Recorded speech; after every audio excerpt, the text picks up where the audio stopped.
Call the meeting to order. Roll call, please, Terry. Brennan. Here. Chartran. Here. Legislator Dahlhoff has been excused. Hathaway. Here.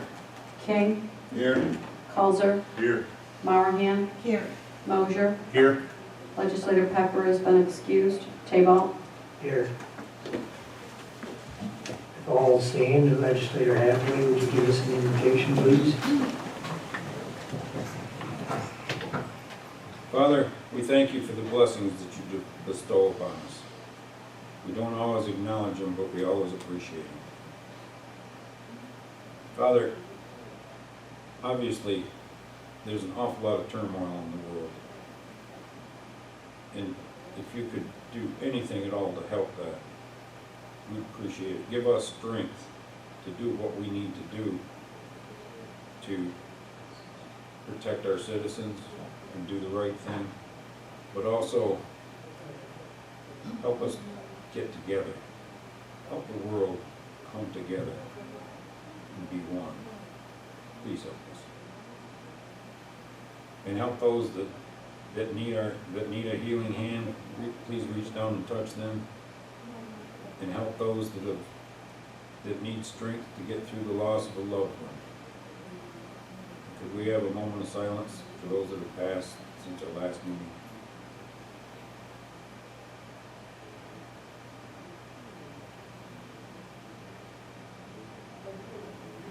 Thank you. Pledge to the flag. Pledge Allegiance to the flag of the United States of America and to the republic for which it stands, one nation, under God, indivisible, with liberty and justice for all.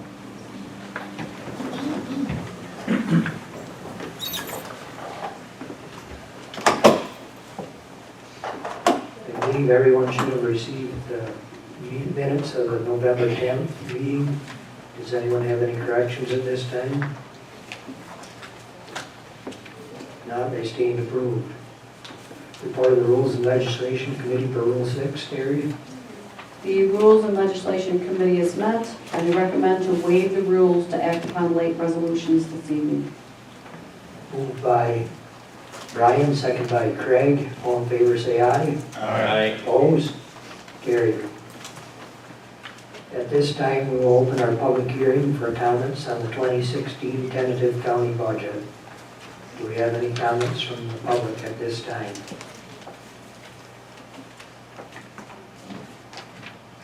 Good evening.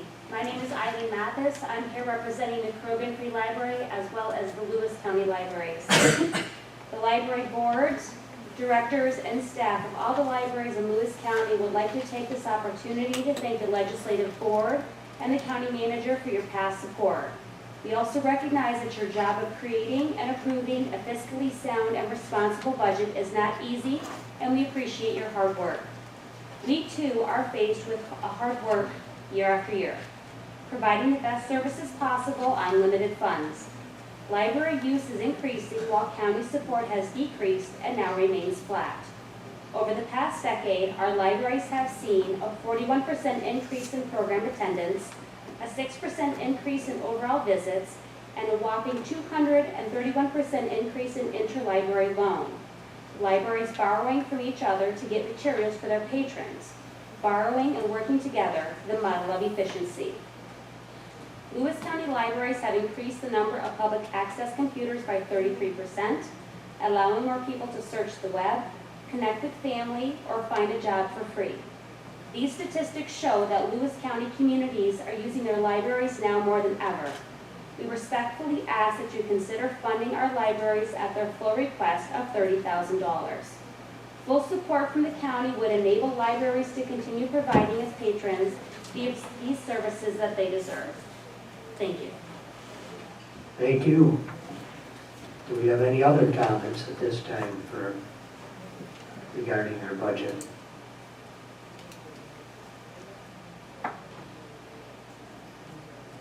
Okay, we'll have our hearing open so that we can offer comments before we close. At this time, I would ask if there's any other public comments or privilege of the floor. right, we do have a guest with us tonight. I've asked Arlene Hall to attend our meeting. Recently, some of you may have noticed there was a conference in Carthage where the discussion was held regarding the drug problem in our local environment here, Lewis County and nearby. And I was unable to attend myself. When I called to find out if we had representation from Lewis County, they said Arlene was signed up. So I've asked Arlene to come and tell us what happened at that meeting and maybe to tell us what's going on in Lewis County and what we can do about it. I know we're all very concerned that it's an issue that affects our young people tragically in some cases. So Arlene, could I turn the floor over to you for temporarily?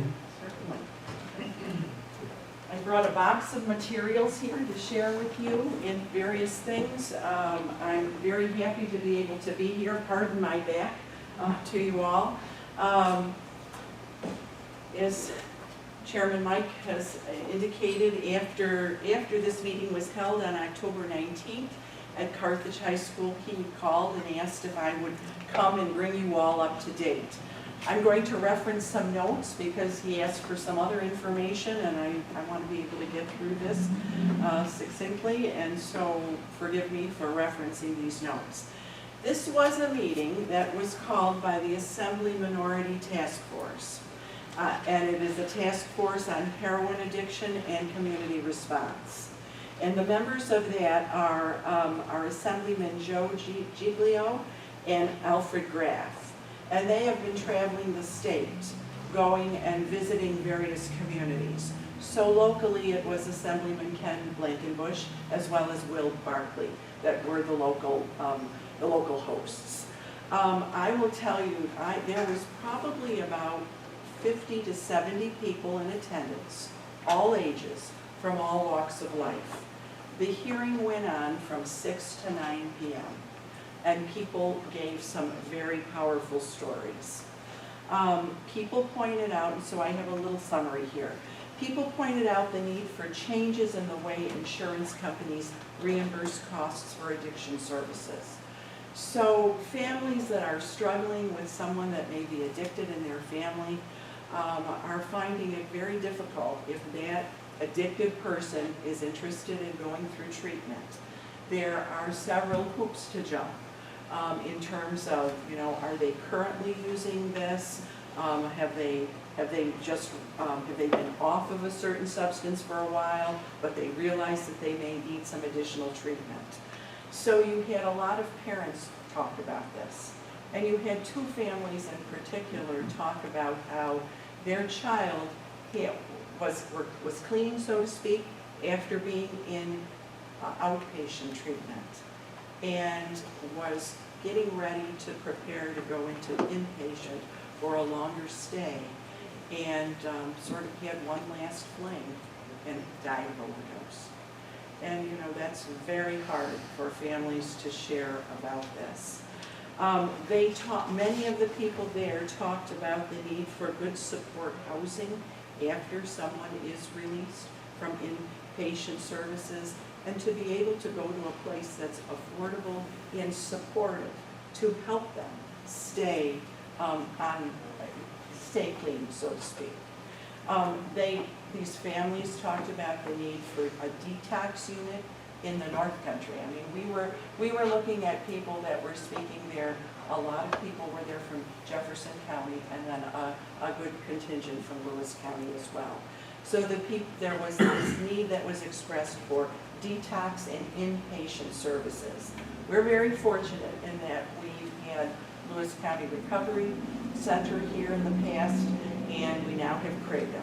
And those are what we call outpatient services, where people will come for an appointment, they will deal one-to-one with a counselor, and then they will also be scheduled for group sessions. Generally, if one is staying on track with that type of recovery system, that's about 6 months. That's an average of 6 months, depending on how serious their addictions might be. So we do not have a place. I think the nearest detox unit is the Canton Potsdam Hospital, and we do not have inpatient services in Lewis County. I'm not sure about Jefferson County, but if Samaritan is one, it is the only one. Addiction is a disease, and addiction is non-discriminatory. So there were people that were there when that was actually a comment that I made when it was my chance to speak. And immediately after, a woman spoke and repeated that, and she said, I served in the Gulf War. I never would have expected that my life has taken the turn that it has. And so, and one of the other things that families are concerned about is if a family member has cancer, heart disease, diabetes, these are all chronic diseases. There is no such thing as a physician or some type of healthcare facility saying, we'll treat you for 28 days and then you're kind of on your own. We'll see how well you do. And that is the case that many people with addictions are struggling with. I'm not trying to sensationalize this. I'm really just relaying the things that were shared. One family said there is more time needed in detox centers than sometimes might be allotted. 28 days for some patients is not enough. The need for support services. One woman pointed out, a young woman, I'd say she was probably about 20 years old. This woman pointed out that she is in recovery from heroin.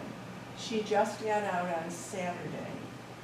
I felt a need to call her because I knew she would have no other support in her life. She wouldn't have family that supported her to help her through some of her difficulties. And so this was emphasized, that idea of that need. And very positive statements were made about Credo in Jefferson County, as well as the services that are here. But it was pointed out that sometimes there is a lack of services for women, and one place is not enough.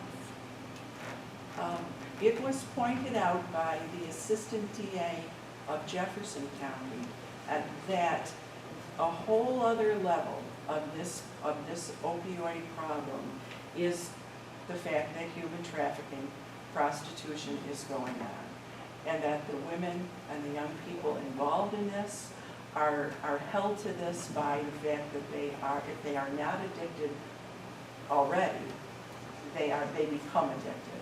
That is their payment. And they don't really feel that they have a way out. It's a very difficult issue. So human trafficking is indeed part of this problem.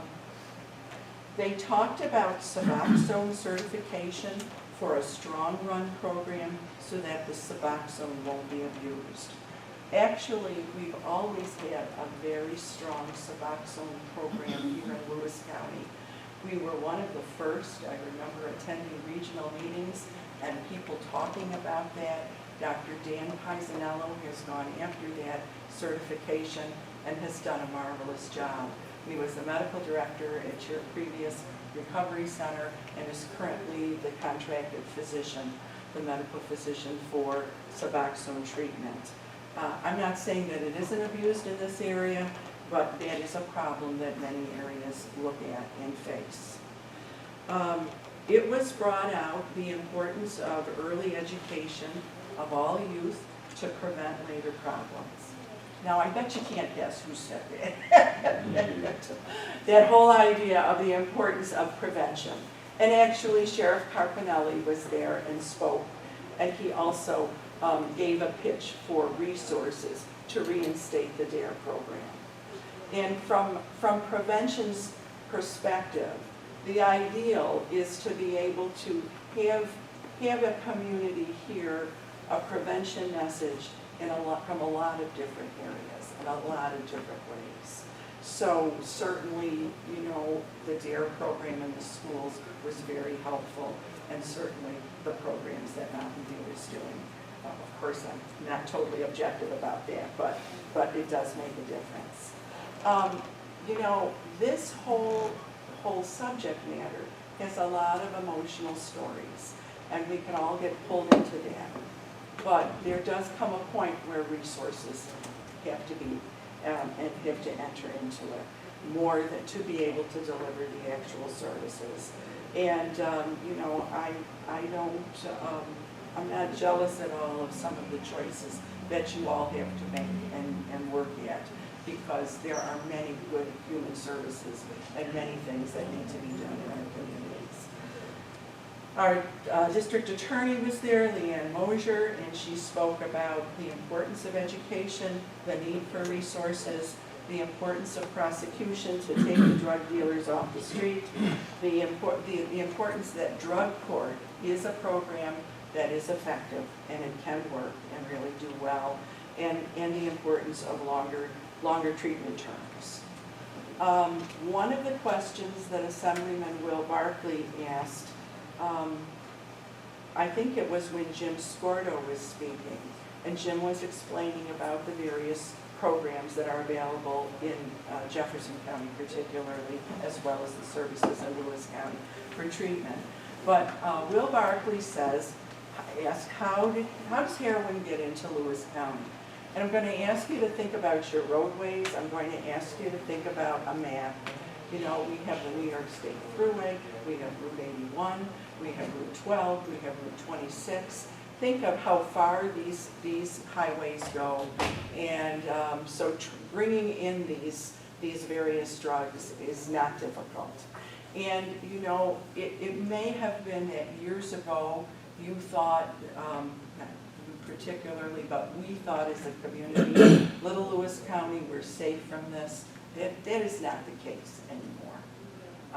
There are lots of ways that these substances, these drugs, get into our area. Last night's paper had an article about an arrest. What was it? $19,000 street value for heroin, something like that. I don't remember the grams exactly, but there's a lot that is going on.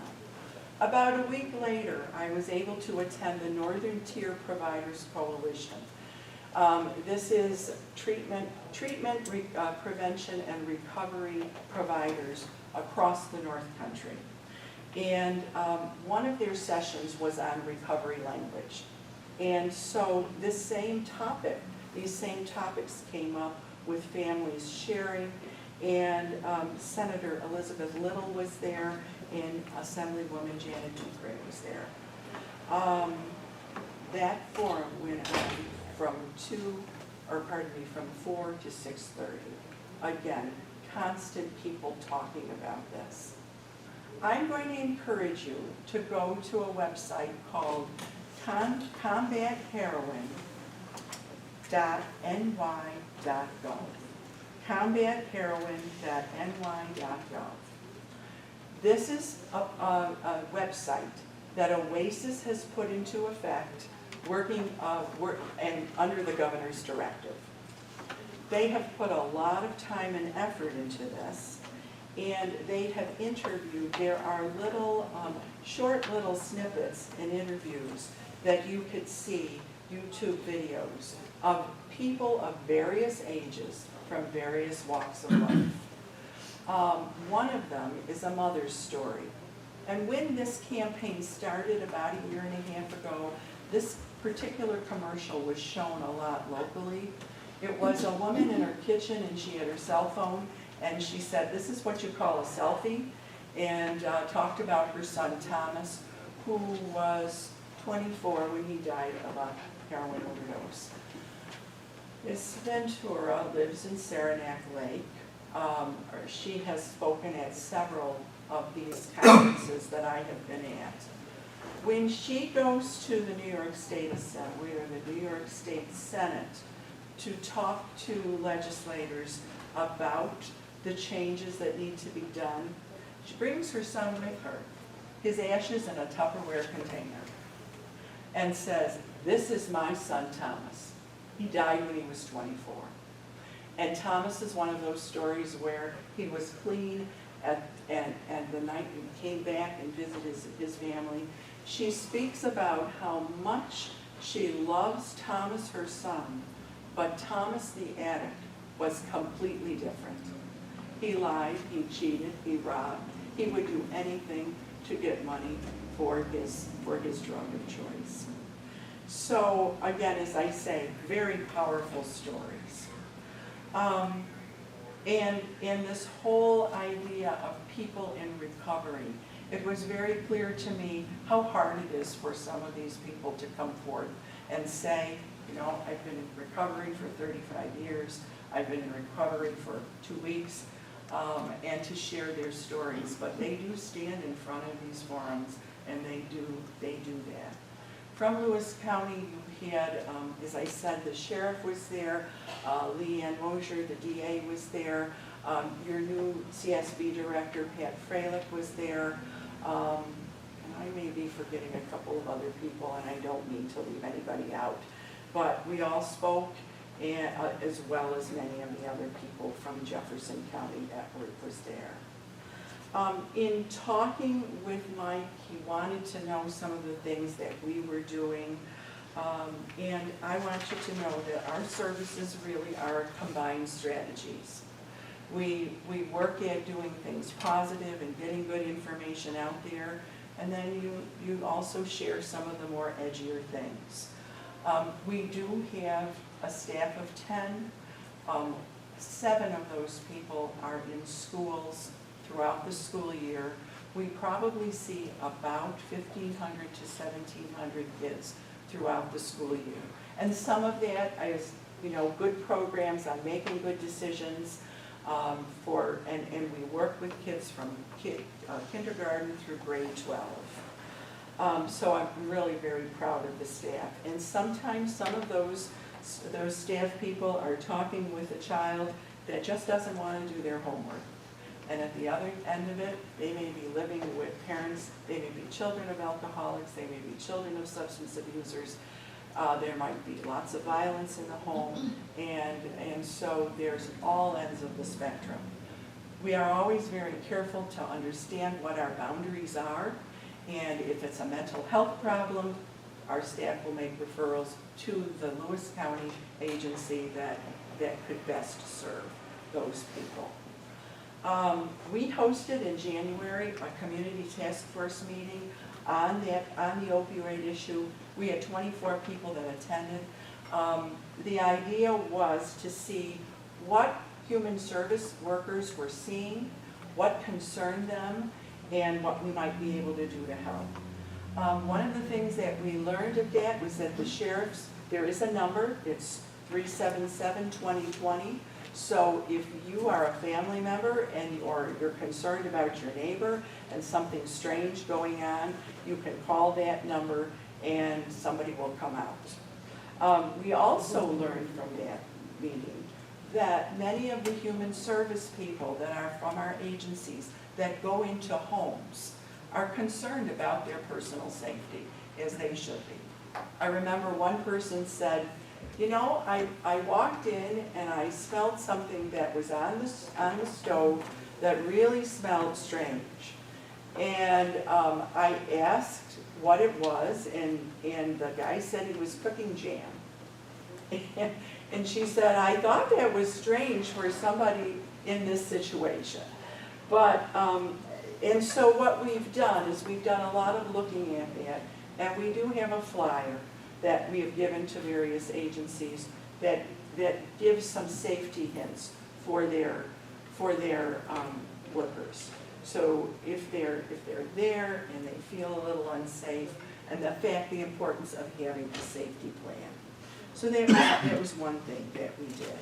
I've talked to you about the importance of the Combat Heroin website, and to be able to both for personal education as well as to hear some of the stories. But we took one of those, there's a young woman on that named Courtney, and she's about 20, 21, and we felt that that was a very relevant story, and as a result of that, we worked with Channel 50 in February and ran that through the month, just to get that word out. And we did both the task force and the commercial. You recall in Denmark, I think it was around the holidays, Last year, there was a young man that did die of an overdose, very sad story. And so we wanted to be able to be out there and do that. I will also say that some of you attended, but the November before, in November of 2014, we brought somebody in from poison control. It was a Monday afternoon. We had over 100 people. On November 17th it was, and it was our first snow. And it was, it ended up clearing by the afternoon, but it was that real kind of heavy snow, and we debated. Both of our speakers came from Syracuse, and 100 people came out to hear that. So it truly is an issue that people are very concerned about. We began meeting with local clergy throughout this year. Now, they're very busy people, so we've ended up having to meet them one-on-one. And Credo comes with us. But the idea is, we went to a Lewis County physicians meeting as well. And our thought is, if you're a family that is really struggling with what's going on, or you have someone that you're concerned about, your clergy person or your physician may be the first people that you might address this to. So we want them to be aware of what the services are that we offer in this area. On a regional basis, Mountain View was invited to help out and help to plan a North Country Opioid Prevention, Treatment, and Recovery Summit on opioids. And this was held on March 11th. It was held in Lake Placid. Again, there were probably about 125 people from across the North Country, and these were primarily staff people that needed information. And Ms. Ventura was one of the speakers there, as well as a doctor. We have offered, this year we've offered our Prevention Needs Assessment Survey, and we give this every 3 years to students in grades 6, 8, 10, and 12 in all of the Lewis County Central School Districts. I have copies for you, which I will leave. That is a lot of data to go through. There are certain patterns that we notice that keep coming up every time we do this. So I would like to have a little bit more of a time to, another time, kind of go through that data and present you all with the summary. But you will have the summary reports. In addition, tonight, before I leave, and in addition to the summaries, each school receives their particular data just for their schools. And they vary in how they use it. Some dig right into it and are very, very interested in what's there, and then, some schools ask us to help them with that as well. In addition to this, we've got the alcohol and the marijuana and all the other drugs information that we try to work with with the community. Many people that are addicted to this, the stories vary. A lot of people have legitimate reasons. They had a back surgery. They were a soldier. They had a knee operation. We all have different pain thresholds. Doctors prescribe certain medications to help us through pain at certain times. It is not the usual case that somebody says, I'm just going to go shoot up heroin. We still believe that alcohol, tobacco, and marijuana for youth are those gateway drugs. And I'll talk a little bit about training as we work through this. You see us, several of you around the table. We do whatever networking we can with various community events. We do school newsletter articles. Our counselors talk about this. And recently, this month, there was an article on heroin in Harrisville Central Schools newsletter that goes home. That article also appeared in South Lewis's newsletter, and I think in Beaver Rivers as well. So we do try to, our counselors do try to provide this basic prevention information. We have started this year with the journal. In an effort to sort of reach everybody, we do a question and answer ad every week. And we did this just as a way to let people know we're there. They could ask us for more information. The Journal has given us a wonderful rate, and the last couple of weeks have dealt with methamphetamines, but we've talked about alcohol, we've talked about heroin, we've talked about good parenting skills. Again, it's a newspaper. We're trying to reach different audiences. I don't expect that teens are looking at that, but that's where we try to keep up to date with our Facebook page and other things along those lines. We had a safe pill drop-off day. The hospital has been wonderful. Pharmacy, Director of Pharmacy, Diane Loftus, helps us, Dale Roberts, to do one of those things. I need a pharmacist there, I need law enforcement there. And we have done safe pill drop-off days for about 4 years now, 4 or 5 years. We brought in about 188 pounds of unwanted drugs. The year before, we collected 362 pounds. So people could come in, no questions asked. Some people bring them in a baggie. Somebody brought in a very colorful plastic container that had a label that said Amish potato salad, and it had all different colored drugs in it. I believe that it's a service that helps people, particularly if somebody in your family has passed away, helps to clean out the cabinet, the medicine cabinets. We are going to be hosting a methamphetamine awareness week from November 30th to December 4th. I just found out about this information, so what we're going to do is evolving, but I will leave you with posters. So often teens don't say anything. Their friends share something with them and they are mum as a result. And so the idea is to break the silence and to get information available. We do have, in February, our Youth Empowerment and Health Community Coalition will be 4 years old. They have worked, they have focused on they have focused particularly on underage drinking, but also on the over-the-counter and the prescription drug. Membership is open to anybody. We meet on the third Thursday, except for this month because I am here. But we have a wonderful group of about 20 people, and we will be applying for a drug-free communities grant. I believe you've all received information, and I thank the county manager. We have, the coalition has an online community survey for adults. We are collecting all of that data, helps us to present our case and to really try, that would allow us, it's a federal grant, it's very competitive, and we have to show a lot of various things. But it is a matching grant of up to $125,000 for 5 years.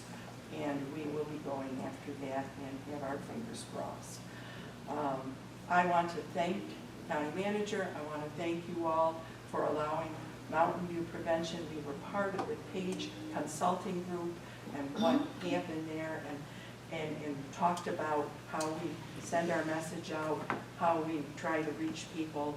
That has given me food for thought about target audiences that we really want to reach, and it has also helped to really solidify the importance of social media for us, particularly in working with youth and in parents. We brought a program in September. We brought Officer Jermaine Galloway, and we brought the program High in Plain Sight. He is from Montana. He has been in the substance abuse field as a DEA agent for many, many years. And we brought in 140 people on a Friday. Made up, we had law officers from Tupper Lake across the North Country. He talked about upcoming drug trends. I have to say, of those 140 people, all of the evaluations were positive. The program lasted from 8 in the morning, and yes, I did say people came from Tupper Lake, and they were there before 8. And he spoke about what these trends were. The people said they wished that he spoke longer. The program ended at 1. He talked and displayed items of clothing that young people wear that can conceal various things, various insignia that is tweaked just enough that make us think that, oh, well, that's above the influence, or that's something positive, but it has an entirely different meaning. He talked about various waxes and materials. There's something that's called DAB. It's a THC product. It's a marijuana product that people kind of filtrate the THC to make it more concentrated. They use butane, not very safe, to make it more concentrated. And they're using electronic type of devices where there isn't an odor to detect. And about a year ago, DAB wasn't in the community, it is now. And one of the things that he pointed out is that with various states legalizing medical marijuana as well as recreational use marijuana, it's bringing in, he said, in all of these states, a whole variety of products that we are not even thinking of. And of these are several of the edibles, which are very concentrated and can be very dangerous to young children. I mean, cookies, various things, and quite often these products are packaged in ways that look very similar to other products that kids would eat. So, Pop-Tarts, there's a product that is packaged that's called Pop-Tarts, and it is an edible. So that's one example. Several years ago, some of you that know me know that I used to work at Cooperative Extension. We used to have in March a poison look-alike display because of pills that were colorful and they looked like M&Ms and candy and that sort of thing. What is happening now is that several of these drug products are also being packaged to look like candy bars or other products that people use. So what's next? We're hoping, as I mentioned, the Meth Awareness Week that will really focus heavy on in the schools. We are trying to pull together sort of an information forum of our own on heroin and opioids, which we'd like to take to a couple of different communities across Lewis County, rather than just to have it in one area. We will certainly continue to use, we get lots of information every single day, and we try to reshare that through organizations like the National Institute of Drug Abuse and NCADD and several others, and we try to repost that on Mountain View's Facebook page. The Jermaine Galloway program was just the beginning of trainings that we would like to offer for both human service people, for law enforcement, for people in this field of substance abuse. And we think that there is a lot of opportunity for us there, and obviously our continued collaboration with law enforcement. There is still a stigma with addiction, and we really do want to work to let people know that addiction is a disease and to do what we can. There are children that struggle in families that they didn't choose to be in. And I've said this before in speaking to this board and to various subcommittees here. And we feel that if there's a way that we could advocate and do something positive to be a voice for them, we certainly want to do that. And there are adults in our communities that are struggling, and we certainly want to make their life better as well. I'm going to close by saying I really appreciate the fact that you did include us in the budget. I cannot thank you enough. That money helps us when we are applying for other grants. It helps us on a day-to-day basis. So I know that you have difficult decisions to make, but from the bottom of my heart, I thank you. And if I may come in here, if I may have your permission, I'll hand out some of these things that we left here, or at least put them in piles so you'll have them. Okay. Are there any questions that I That can? 377-2020, is Yes. that like a tip line? So if somebody calls, it's anonymous type thing? Is there anybody here from law enforcement? No, I think it is. Yes, it is like a tip line. And there will be some information that will be asked of you, and then either somebody will get back to you, or or call, so yes. I talked about the posters that we'll put up for this Meth Awareness Week. This is what I said when she told me she was going to try meth. Absolutely nothing. And there is a way that, by us being educated, we can help with that. I'll leave these right here. This here is a sample of the ad that we've had. We always ask that it be on page 3 and generally the same place. So I suppose either people don't look at it or people do look for it. You know, prevention can have a double-edged sword here. I will leave these are the surveys that we did in our schools. We are very appreciative of the schools that help us, and this year was the first year we were able to have the students do this online. We have dealt with this particular company. It's the Bach Harrison Company. You know, it's never going to be perfect, but it does give us some good patterns here. And I'll call your attention to this strategic prevention framework. This is a lot of the science behind prevention. This is what prevention work is really working on to make a broader community approach in effect and make changes there. So yes, yeah. I brought you a whole box. Feel free to share some of that with the public as well, Arlene. Okay, I will do that. We have what now, what my child needs my child is in recovery and the power of parenting, and some examples here. And actually, when you go to that New York site, that website, you will find that there are materials that are available. And that's what all of these are here. So, about various things. And these cards on methamphetamine and these cards with warning signs of heroin have been prepared by the YEP Community Coalition. So they are available here. Okay. Hey, thank you, Arlene. Thank you for your attention. Thanks, You Eric. know where to find me.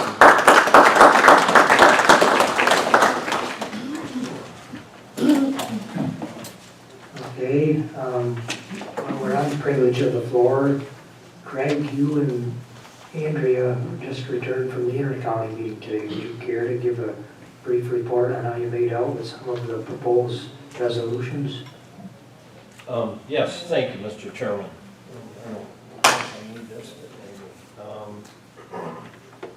It was one of the more interesting inter-county meetings I had the privilege of attending. It was held in Johnstown, New York, and it was held actually in the chambers of their Board of Supervisors. Some of the things that come out of that I think are of interest is that it seems to have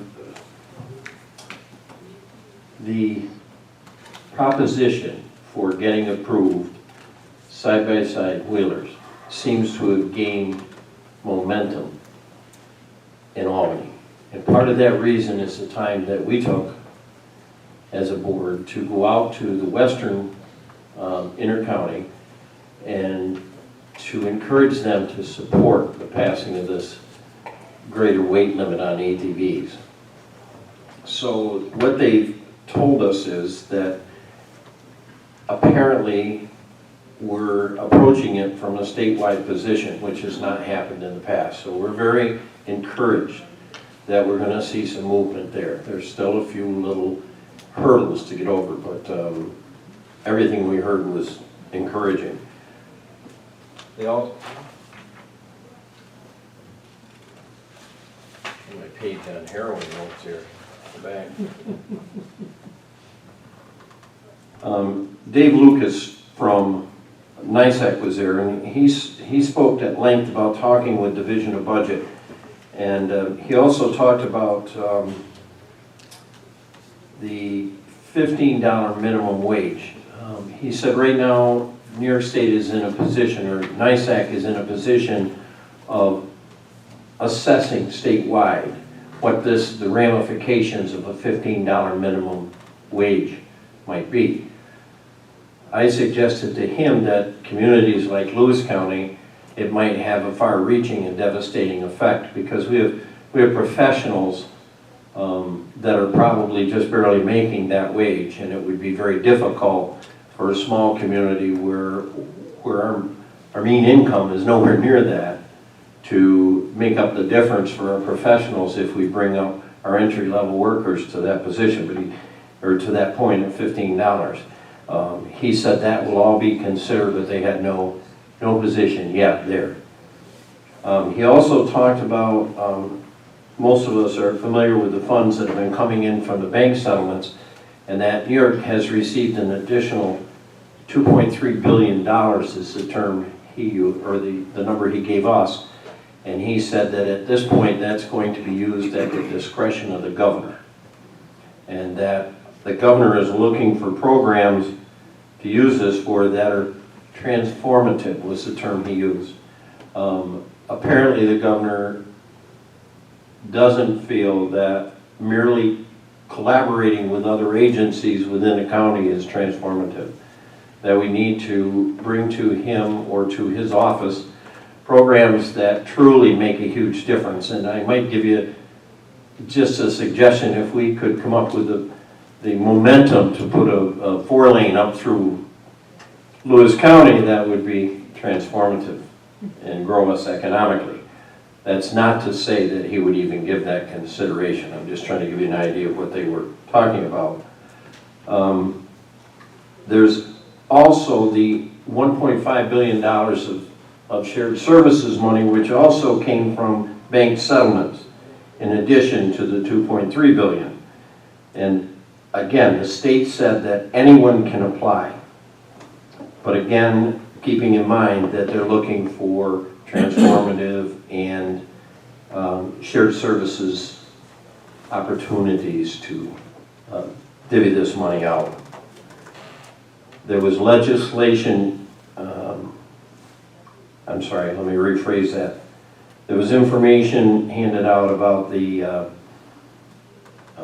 federal government and the Environmental Protection Agency and their movement to re-identify the waterways across the nation and including New York that will affect, we feel, will affect our farmers and many of our communities in the area in a negative way. So that was brought to their attention. They were aware of that, and they support amending the laws regarding to that, so it doesn't have the impact that it could potentially have. And I think that's the bulk of it. Andrea, you were there. Anything else you can think of? No, you did a great job. Thanks. Thank you, Mr. Chair. Thank you, Craig. Presentation of communications and notices, Terry. There are none. Report of county officers and departments. There are none. Okay, thank you. Reports of standing committees. Phil, Ways and Means, Buildings and Grounds. Anything that we need to talk about from Ways and Means and Buildings and Grounds need to be in executive session. Okay, So I'll call for that once we get through the resolution. okay, good. Brian, county officers, anything? Not much from county officers. Derek just gave us some quarterly numbers that he wasn't able to put together last month and handed them to us. Ward had some concerns about the delaying of getting notices served to different junkyard entities and like that. And then solid waste, because Craig and Dick wasn't there, Craig asked me to speak. Solid waste, we talked in executive session about some changes up there, and highway was really short. Actually, Dick and Craig, our meetings only lasted a half an hour. I don't know if that was because you weren't there, but Dave talked about the cemetery road bridge, out ordering the bearings and stuff for the bridge. Snowplows are ready to go, which not any of us really care if we get any snow, I don't think. And then What else was one other thing? I was looking through my notes, I can't find them, but I guess that's it, Mr. Chairman, thank you. Hey, Brian. Jerry, cards and all? Thank you, Mr. Chairman. Radio project finally went live yesterday. Things seem to be working well. We have a few minor adjustments they've been working on today. B.F. Johnson will be here till Sunday taking care of stuff. We got to reprogram some pagers. Not every tone went in them for some of the arson awareness and that. Alley dump, we had trouble with that yesterday. They identified the problem. They're supposed to be brand new and shipped in. That would be the phone side. And it should be here tomorrow. They're going to replace the whole unit. So, other than that, you know, we got some learning curves to go and stuff, but it was a lot better go live than I thought it was going to be compared to the night before. We still had a lot of ends to meet. That's it. Thank you, Mr. Chairman. That's good news, Jerry, thank you. Done a good job on that, Jerry. Yeah. Thank you, appreciate it. And it was the whole committee, Andrea, Neil, everybody involved in it, legislators. Without the funding, that project wouldn't have happened. Appreciate it. Thank you, Jerry. Craig, you used your time anyway, right? Did you say Just might used or abused? suggest to Brian, the reason he had nothing to report indeed is because I wasn't there. I'm more inquisitive and bring that out. Okay, moving right along. Greg, taxation, IT, elections. I need to hold off on giving the IT and stuff. I'll do that on the December 1st meeting. Very good. Greg, Dick, anything from the hospital at this time? No, our meeting was last night, and I'll put that together for December 1st. But if you'd like a shorter meeting next month, Greg and I can try to help you. Andrea, public health, community service. We met yesterday, and I'll give my report on December 1st. Thank you, Mr. Chairman.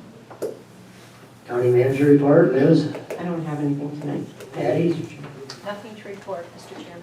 Okay, and my report, very brief, just very excited with Schumer's visit to Kraft. It went very well, and what impressed me was the amount of time he seemed to have for us. And just very casual. I think he was there maybe an hour and a half. And I think he was pretty proud of the project and offered any support as things develop. Any comments, Frank? No, Yeah, Frank was there as well. Went well. All right, with that, at this time, are there any other comments of our public hearing regarding the budget? If not, I'll have the public hearing closed. Craig, listen. I failed to mention a motion I'd like to bring to the floor. I have a motion to authorize Recreation, Forestry, Parks and Director Jackie Mahoney to travel to Hartford, Connecticut on the date of January 21st through the 25th of 2016 for the Northeast RV and Camping Show to promote tourism for this area. Okay, we've got a motion by Craig. Do we have a second? Second by Brian. Are there any discussion on the motion? All in favor, say aye. Aye. Opposed? Carried.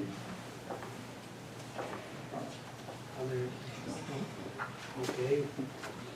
We move along to resolutions at this point. And before we go to all the resolutions, we'd like to pay a special tribute to somebody that's retired from our county here. At this time, would Doug, would you like care to stand up? And I think, Bill, you have some words. Doug, Dick and Jerry and I wanted to acknowledge you tonight on your retirement. You've done an awful lot for the county, and you worked tirelessly for us. And we felt like it's very appropriate to acknowledge you. And I want to apologize because you seem to have decided to retire after I got on your committee. But So I guess I'll apologize to the county for that, but at any rate, Terry has something that she'd like to read here. Whereas Douglas P. Hanno commenced his duties as Lewis County Clerk on January 1, 2000, initially selected by an overwhelming majority of the electorate in 1999 and in 3 subsequent general elections thereafter. During his tenure, operations have computerized and new technology implemented for retention of records, which have resulted in efficiencies, ease of public access to records, and substantial space reduction for required records. He has consistently endeavored to retain the highest level of professional and courteous customer service, particularly at the Motor Vehicle Office, as the best practice to counter efforts from the state level to usurp local revenue through the ease of online services. Whereas Douglas P. Hanno portrays the epitome of community service in several ways, not the least of which for instituting hot dog days in the courthouse, for which he has donated and grilled every hot dog for over 30 luncheons and raised more than $16,500, which has been passed along to assist various local charity organizations and individuals in need of a helping hand. Whereas it is proper for us as friends, acquaintances, and members of this Board of Legislators to record our recognition and appreciation for the sincere and valuable services rendered by Douglas P. Hanno. That is an enduring mark of respect for the honorable and conscientious public service of Doug. This resolution shall be printed in the official record of proceedings of the Lewis County Board of Legislators, and a copy thereof forwarded to Douglas P. Hanno. Moved by Legislator Hathaway, second by Craig. Any discussion on the resolution? All in favor say aye. Aye. Opposed? Resolution is carried.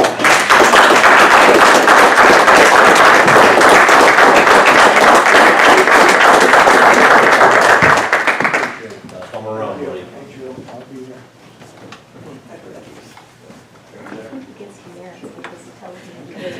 I know. I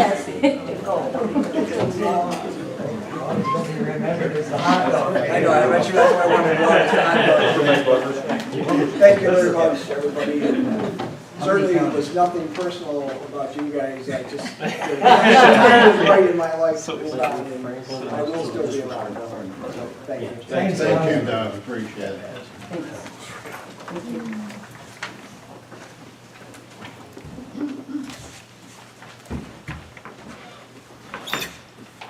Okay, I guess we can go back to our order, Jerry, and begin with the first resolution. Okay, you have the local law introductory number 10, rescinding local law number 6 of 2015 to override the tax cap for the 2016 budget. And you're fixing a date of public hearing on the local law introductory number 10. Moved by Craig, second by Jerry. Discussion? All in favor say aye. Aye. Opposed? Carried. You then have a local law introductory number 11, providing for an increase in salaries for certain local officials.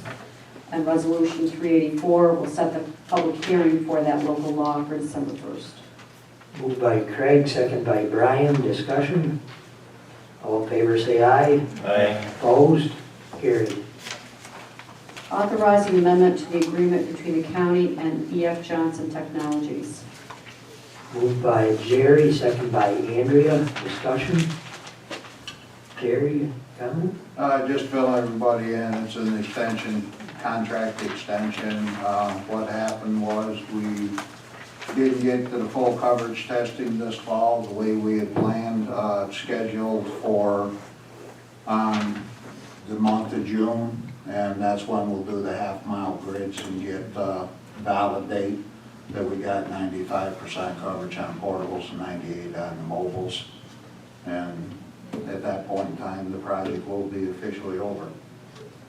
Thank you, Jerry. Any other questions for Jerry? All in favor of the resolution say aye. Aye. Opposed?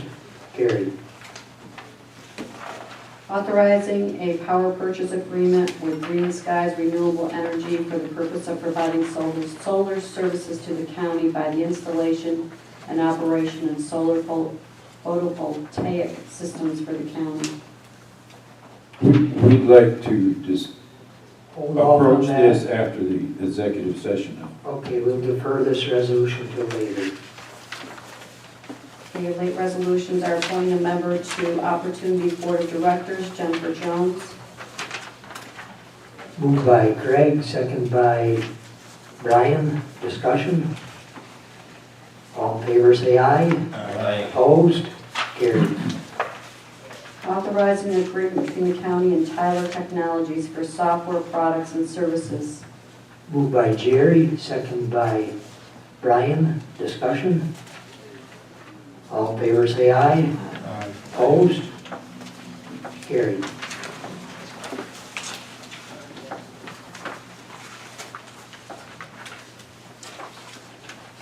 I think that completes our resolutions. Does anyone have any other business before we go into executive session?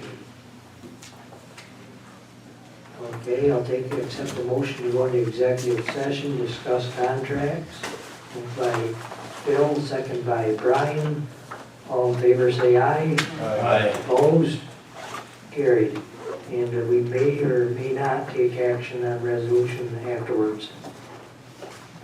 We are in executive session. With a 5-minute recess.